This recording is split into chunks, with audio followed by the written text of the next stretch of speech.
প্রতিটি মানুষই কোনো না কোনো উপায়ে চাকরির মাধ্যমে হোক, ব্যবসার মাধ্যমে হোক জীবিকা নির্বাহ করেন।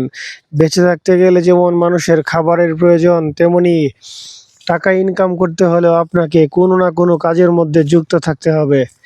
ময়মনসিংহ শহরের জয়নুল আবেদিন পার্কের একজন স্বনামধন্য ফুচকা ব্যবসায়ী মোহাম্মদ নুরুল ইসলাম তার প্রতিষ্ঠিত প্রতিষ্ঠান সানন্দা চটপটি ফুচকা পাপড়ি চাট ব্যবসা প্রতিষ্ঠান।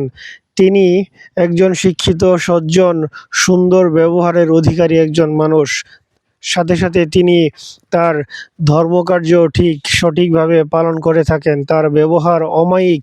তিনি পড়াশোনা শেষ করে সরকারি চাকরির পিছনে অথবা অন্য চাকরির পিছনে ছুটেছেন ঠিকই, কিন্তু শেষ পর্যন্ত দীর্ঘ 10 বছর যাবৎ তিনি এই ব্যবসার সাথে জড়িত রয়েছেন।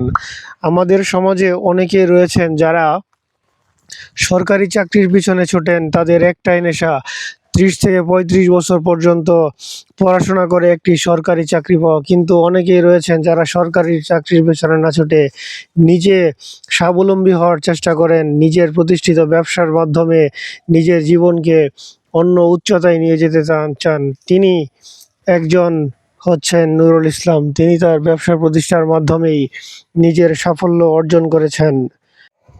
ধন্যবাদ ভিডিওটি দেখার জন্য।